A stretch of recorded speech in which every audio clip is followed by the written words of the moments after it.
जितने दिन राजस्थान में कांग्रेस सरकार रही, उसने जल जीवन मिशन में भी जमकर भ्रष्टाचार किया। कांग्रेस ने राजस्थान तक पानी लाने के लिए ईआरसीपी परियोजना भी पूरी नहीं होने दी। वहीं हमारे भजनलाल शर्मा जी की सरकार ने 100 दिन के भीतर ही ईआरसीपी परियोजना को पास करवाया है। हरियाणा से पानी का समझौता भी हो गया है और हम लोग तो चाहे राजस्थान हो या चाहे गुजरात हो, हम लोग तो लाखा बंजारा को अपना आदर्श मानने वाले लोग हैं।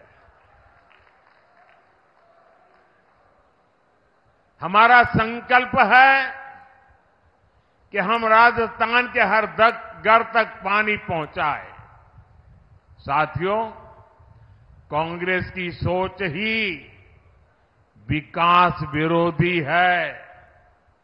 ये लोग देश के सीमावर्ती गांवों को देश के आखिरी गांव कहते हैं। ये लोग सीमावर्ती जिलों को, वहां गांवों को जानबूझकर विकास से वंचित रखते थे। और आप हैरान हो जाएंगे, क्यों रखते थे, क्या तर्क देते थे? ऑफिशियली बताते थे। वो कहते थे कि सीमा के पास विकास होगा तो दुश्मन देश के भीतर आकर कब्जा करने की संभावना बढ़ जाएगी। ये शर्म की बात है कि नहीं भाई? क्या हम इतने बुद्धिल हैं कि हम बढ़िया रास्ते बनाए तो दुश्मन उस पर चढ़ जाएगा? क्या बात करते हो? शर्म आनी चाहिए आपको। आप मुझे बताइए, किस दुश्मन के कलेजे में इतनी हिम्मत है कि वो बाड़मेर की सीमा में घुसकर कब्जा करने की सोचे?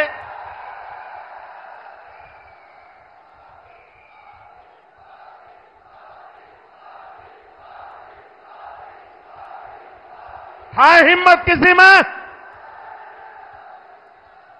भाइयों बहनों, हम सीमावर्ती इलाकों को, सीमावर्ती गांवों को आखिरी गांव नहीं, देश का प्रथम गांव मानते हैं।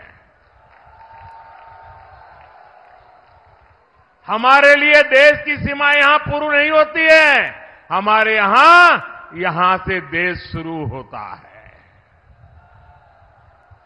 आज अगर देश में 4 करोड़ गरीबों को पीएम आवास मिले हैं, तो मेरे बाड़मेर को भी 2.25 लाख गरीबों को पक्के आवास का लाभ मिला है। भाजपा सरकार देश की आखिरी सीमा तक सड़कें और हाईवेज बना रही है। हमने बाड़मेर में मेडिकल कॉलेज भी खोला है।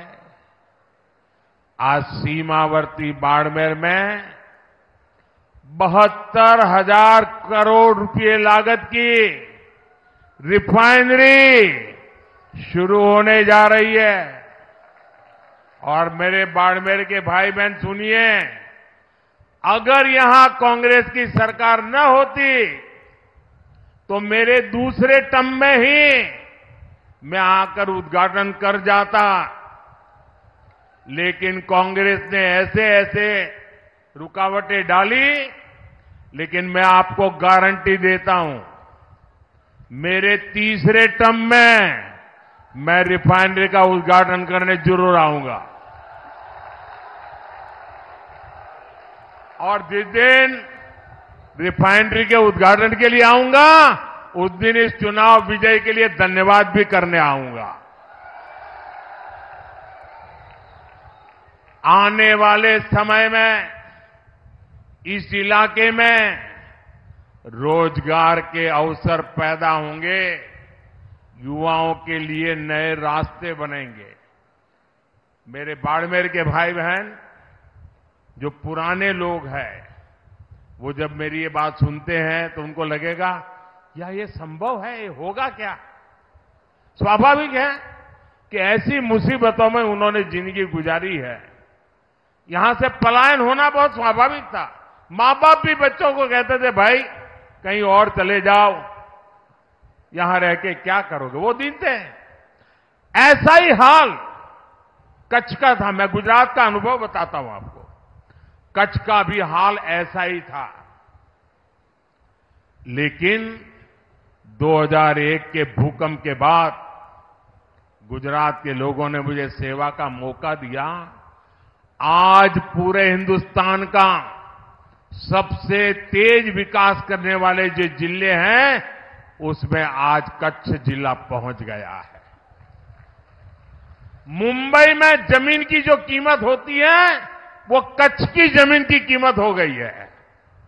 अगर कच्छ बदल सकता है तो बाड़मेर बदल सकता है कि नहीं बदल सकता है? बदल सकता है कि नहीं बदल सकता है? मैं ये करके आया हूं और इसलिए मैं गारंटी देता हूं, ये भी मैं करके रहूंगा। यहां के एयरपोर्ट में भी पिछली सरकार ने जमकर रोड़े अटकाए थे। अगर कांग्रेस ने बेवजह ब्रेक न लगाया होता तो यहां का एयरपोर्ट 2 साल पहले ही चालू हो जाता। साथियों, कांग्रेस ने जिन लोगों को दशकों तक नहीं पूछा, मोदी उनको पूजता है। हमारे आदिवासी समाज के बच्चे आगे बढ़े, इसके लिए हम एकलव्य मॉडल आवासीय स्कूल खोल रहे हैं। आदिवासी समाज को सिकल सेल एनीमिया से मुक्ति दिलाने के लिए हम अभियान चला रहे हैं। भाजपा ने आदिवासी समाज को सम्मान दिलाने के लिए देश को पहली महिला आदिवासी राष्ट्रपति दी है। हमारे गांव ढाणियों की महिलाएं, मेघवाल समाज, लंगा, मंगणियार समाज के लोग पीढ़ियों से हस्तकला का काम करते आए हैं। भाजपा ने पहली बार उन्हें आगे बढ़ाने के लिए पीएम विश्वकर्मा योजना शुरू की है। अपनी मेहनत से रेत में भी फसल उगाने वाले यहां के किसानों को भी कभी किसी ने नहीं सराहा। आज हम किसानों के सीधे उनके खातों में पीएम किसान सम्मान निधि भेज रहे हैं। किसानों की आय बढ़े, इसके लिए हम मोटे अनाजों को, श्री अन्न को पूरी दुनिया में प्रमोट कर रहे हैं।